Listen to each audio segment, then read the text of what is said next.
Now, Eskom says it's reached an agreement with 3 unions on an annual 7% salary increase over a 3-year period.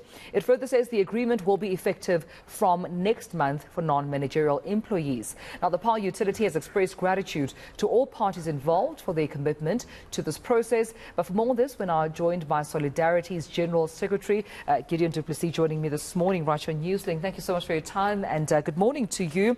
Are you happy, satisfied with the outcome of the negotiations? To me, we are. You know, first of all, it's a good settlement. But what it makes it unique is that the last time was in 2010, where there was an agreement reached around the wage negotiation table with any disruptions, with any disputes, with any industrial action. So even that, on top of it, you know, says it's a victory for collective bargaining. But indeed, we are satisfied. Yeah. And what are the workers saying? Because, I mean, they've been on this impasse back and forth with wage negotiations in Eskom. In the beginning, it didn't look like the end was in sight. But here we are. Are they happy? Yes, because the problem initially was that we followed the old outdated positional bargaining model where the unions come with a whole host of demands and sometimes it's a bit on the extreme. The company starts on a very low level, then we work towards a settlement. But, you know, when we got to the 4th round, which was an extra round, we said, let's get rid of all issues that does not link to a salary. Let's only focus on the salary, and suddenly there was momentum and we could reach a settlement actually within a day. It took us another day to consult with our members, but that shows, you know, in future we need to reduce the list of demands and just focus on the core elements that's the most important to our members. Yeah. What was working against Eskom? Perhaps if you can just give us some insight into those negotiations. I mean, we as South Africans looking from the outside in, we know that there's a lot going on with the energy crisis in the country, at the forefront being Eskom. Allegations of sabotage, corruption, etc. ongoing, and we'd often hear Eskom saying there's no money. We're still depending on, you know, bailouts. We're still trying to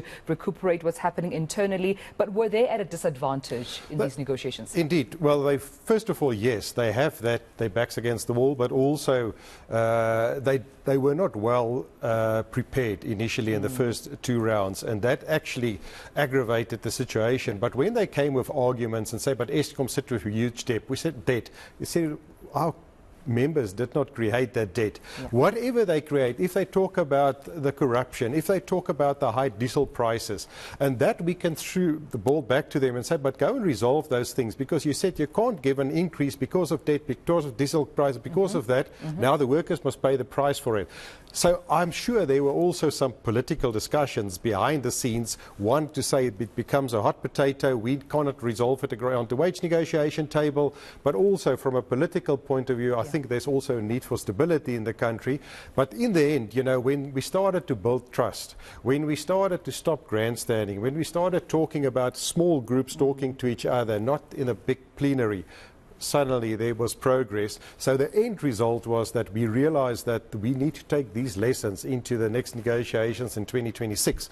But it's so good also for us, for Solidarity, because we represent many skilled workers, and they are leaving Eskom because of the work conditions, because of salaries. They can earn a lot more outside, and now with this increase we believe we will retain skills, hopefully also retract skills, but now the focus can also shift where it needs to be to fix load shedding. Absolutely, and I'm glad you mentioned that last point, Gideon, because oftentimes in the past we have seen you know, after workers downing tools being accused of sabotage.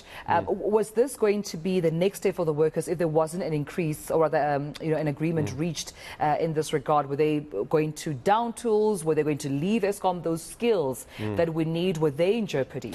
Well, the problem was that last year we went from stage 3 to stage 6 during negotiations. So the first thing, whenever there's a dispute, it impacts on the rand. There's a lot of tension. The focus is not where it should be. The communities do get upset. So there's a ripple effect. So we want to avoid what happened last time.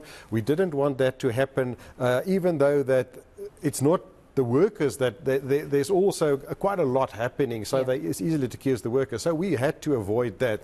But we also know that the country is in a crisis, and that was eventually where we, as trade unions, Solidarity, NUM and NUMSA, we have our differences, obviously with Eskom, and we realized, first of all, as trade unions, let's rise above our differences, let's consolidate, let's get the NUM to talk on our behalf, and we all chipped in. So suddenly there was solidarity between the trade unions, Excuse the pun. yes, which was very unique. And Yeah. I think that is great for going into the future, that we as unions say that we don't have to compete. You know, you do compete, you want to come out looking good, attract members, but that was not in the interest of our members in this wage negotiations, this round of negotiations. So that was a major step forward for trade unions to working closer together. And suppose for clarity, then what's Eskom's commitment to the workers? So the thing is, first of all, now we're looking at a situation where for the next 3 years, with regards to the housing increase of 7%, the salary increases that they will get, but also the ones of payment, 10,000 Rand this year, 10,000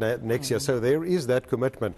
But what now needs to happen is that there's the just transition process that needs to take place. So Eskom also needs to focus a lot of training on the just transition side. But we are a bit concerned because at the moment there are talks about unbundling, there are talk about reducing the salary bill, and the one concern we as workers have is that Eskom has got 3 years of labour peace, but 3 years where we cannot transfer pressure during wage negotiations. So we're also concerned that it may lead to some sort of changes at the workplace that may affect job security. So those are some of the concerns we have. But on top of it, it was still very good for our members, for the country, and obviously for Eskom. Well, I appreciate, of course, you speaking to us, Gideon, about this. That's all the time I had with you. Thank you so much for joining us right here on Newslink, giving us, of course, some feedback as to that conclusion regarding Eskom and its workers on that wage negotiation that's been going on. Understanding that, of course, there's a commitment here in terms of a 7% wage increase over the next 3 years that, of course, the workers will be enjoying, amongst other things. Gideon du Plessis, of course, joining us from Solidarity, the General Secretary.